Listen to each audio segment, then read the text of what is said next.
इतना पूछे, शराब घोटाला किया, इसीलिए तो पॉलिसी वापस ली। अब जवाब देने के बदले इधर उधर फिर रहे हैं और भाग रहे हैं। कब तक भागेंगे?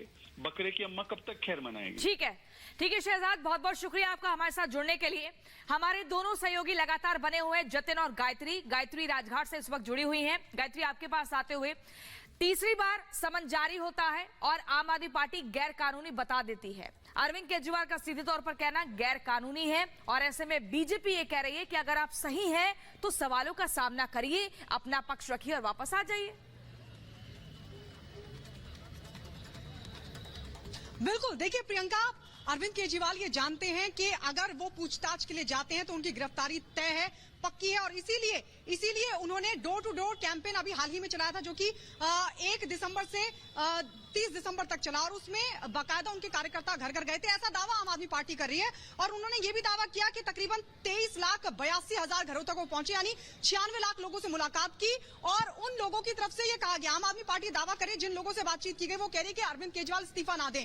अरविंद केजरीवाल ये जानते हैं कि उनकी गिरफ्तारी हो सकती है, और अभी हाल ही में जब उनकी नेशनल एग्जीक्यूटिव मीटिंग हुई थी, उस दौरान भी उन्होंने ये साफ तौर पर कहा था कि अगर आप अच्छे काम करेंगे तो आपको जेल जाना ही पड़ेगा। तो अरविंद केजरीवाल ये जानते हैं कि अगर वो पूछताछ के लिए जाते हैं तो उनकी गिरफ्तारी पक्की है। लेकिन मैं आपको बता दूं, क्योंकि पीएमएलए के तहत ये पूरा मामला आता है, जिसके तहत अरविंद केजरीवाल को बुलाया जा रहा है पूछताछ के लिए, और पीएमएलए के जो एक्सपर्ट्स हैं वो ये बताते हैं कि अगर तीसरा समन भी स्किप करते हैं, जैसा कि उन्होंने आज किया है, आज एक बार फिर उन्होंने समन को गैर कानूनी बताया। पहला जब समन मिला था उसको भी गैर कानूनी बताया था, दूसरे समन पर जांच अधिकारियों को चिट्ठी लिखी थी और ये कहा था कि कानून के बार-बार जो तर्क है वो आम आदमी पार्टी की तरफ से दिए जा रहे हैं। गायत्री, जतिन का एक बार फिर से रुक कर लेते हैं। जतिन, देखिए, तीसरी बार पेश ना होना, ईडी बार-बार कह रही है हाजिर हो, लेकिन आम आदमी पार्टी कह रही है गैर कानूनी समन है।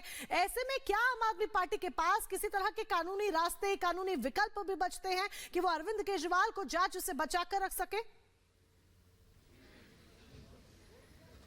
आज बिल्कुल, देखिए, कल जब हमने आम आदमी पार्टी के प्रवक्ता से ईडी के सामने पेश होने की बात को लेकर जब सवाल जवाब किया, तो ईडी की आम आदमी पार्टी की तरफ से साफ बोला गया कि वो अपनी लीगल टीम से बात कर रहे हैं। लीगल टीम जिस तरीके से कहेगी उसी तरीके से अरविंद केजरीवाल मूव करेंगे। और सुबह होते ही हम सबने देख लिया कि आम आदमी पार्टी की तरफ से एक लेटर जारी कर दिया गया है कि अरविंद केजरीवाल ने ईडी के सम्मन पर ईडी को जवाब भेज दिया है, ईडी के सम्मन को एक तरीके से गैर कानूनी बता दिया, और दो बड़ी बातें उसमें कर दी कि वो जांच में सहयोग करना चाहते हैं, लेकिन इन्वेस्टिगेशन इसलिए ज्वाइन नहीं कर रहे क्योंकि राजनीति से प्रेरित संबंध है और कहीं उनकी गिरफ्तारी ना हो और चुनाव प्रचार से रोकने की कोशिश। लेकिन सुबह ईडी दफ्तर के बाहर की तस्वीरें भी मैं अपने दर्शकों को दिखा दूं, मेरे पीछे आप देखेंगे धारा 144 यहां पर लगा दी गई थी, दिल्ली पुलिस की डिप्लॉयमेंट यहां पे है, बैरिकेटिंग यहां पर है, ईडी का दफ्तर तैयार है कि अरविंद केजरीवाल यहां पर पहुंचे, अपना स्टेटमेंट दे। लेकिन जिस तरीके से जवाब आ गया उसके बाद ये तो साफ है कि अरविंद केजरीवाल आज नहीं आ रहे। लेकिन अब ईडी क्या करेगी? ईडी भी लीगल एड लेगी, कोर्ट का रुख भी किया जा सकता है। थोड़ी देर में ईडी का जो पक्ष है वो भी सामने आ जाएगा कि तीसरे नोटिस एक तरीके से अरविंद केजरीवाल ने स्किप किया तो क्या वो चौथा नोटिस इस मामले में भेजेंगे या